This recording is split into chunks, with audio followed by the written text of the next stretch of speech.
Hi, I'm Jeff Gonzalez, president of Trident Concepts, and I'm here with Brownells Daily Defense to talk to you about a home defense plan. All right, so what would a home defense plan really constitute? Well, it's going to be a pretty comprehensive plan. Now, the first thing that I would encourage you to consider are what are some basic measures that you can take? Well, let's kind of cover the bases, if you will, which would be things from like closing your windows, locking your doors, leaving lights on in darkened areas, trying to reduce the profile that you have to make yourself almost unappealing from the curb. These are types of things that are kind of common sense, but yet we still probably don't practice them as often, particularly if you have kids coming in and out.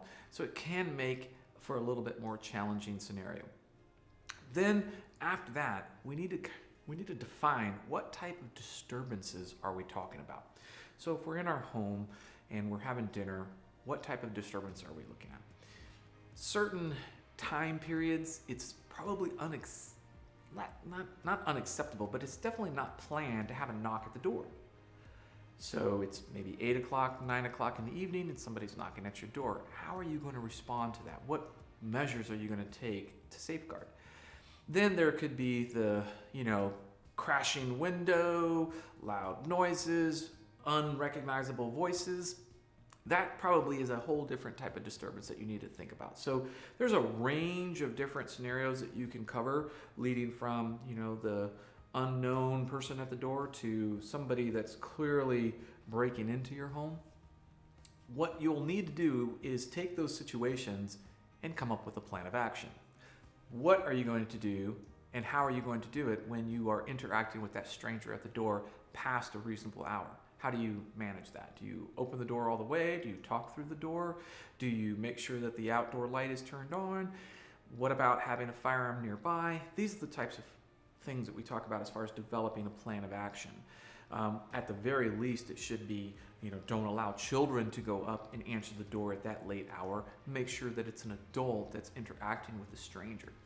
When it comes to a more serious disturbance, such as somebody breaking into your home, breaking in through a window or through some other type of portal, that's going to be a lot more challenging, a lot more comprehensive as far as what are you doing. For instance, were you all just sitting there watching a movie late at night when all of a sudden you hear the crashing window in the back bedroom? How do you react then? Or what about you're asleep? It's in the middle of the night. How do you react at that point? So when you're talking about a plan of action, make sure you stretch the different types of scenarios that you can expect, like daytime, early evening, middle of the night. Come up with a plan. The next thing is going to be communication. Communication with your family members, but also communication with the outside world, and in particular, your 911 dispatcher. So it's important that you rehearse in your head what you intend on saying when you're on the phone with 911. For instance, you might need to have a script as far as what you're going to say. I'm the homeowner, I'm barricaded in my master bedroom, we have somebody breaking in the front part, send help immediately. That's just a very kind of like ad hoc, generic kind of response. You'll need to think it through as far as the different types of disturbances that you're dealing with. But the other thing that we need to do is we need to have a communications plan with our family members. We need to have a pro word that is like an emergency type situation, code red, whatever you want, that immediately everybody takes action. Then we need to probably have some ways of communicating for things that might not be an emergency, that we just need to make sure that people are taking action according to what we've talked about. This is all leading up to a dry run. So it's nice that you rehearse these types of plans of action. I mean, we rehearse what to do in case of a fire. We probably need to put the time into rehearsing in the case of these types of disturbances. What are we going to do? It might seem a little awkward to do it, particularly with kids, but we need to still make sure that we communicate what we expect during these types of emergencies. The dry run is going to be hugely valuable at finding holes in your plan. You might realize, oh crap, we didn't think about this. How are we going to now change our plan to accommodate this?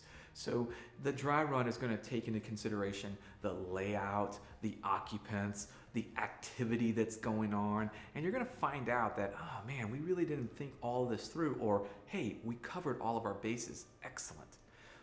One of the things that I talk about is, well, yeah, we're talking about some type of disturbance in your home, some type of criminal element or potential criminal element. We also need to realize that what we're talking about as far as our home defense plan also can manage other types of emergencies. Everything from a fire to some type of natural disaster, such as maybe some type of weather element, or God forbid, something even more extreme. But this at least gets the gears turning as far as thinking through, what are we going to do as a family? Even if you live by yourself, you still need to have your own home defense plan for how you're going to manage these types of scenarios. You'll find that after you kind of do this once or twice, you start to figure things out, and it cleans up the more you think about it, the more you practice it, particularly those dry runs. You start to kind of streamline it down to just what you really, really need. So would love to hear your comments or your questions. Please feel free to post them down below. Until then, I'm Jeff Gonzalez. Take care and stay safe.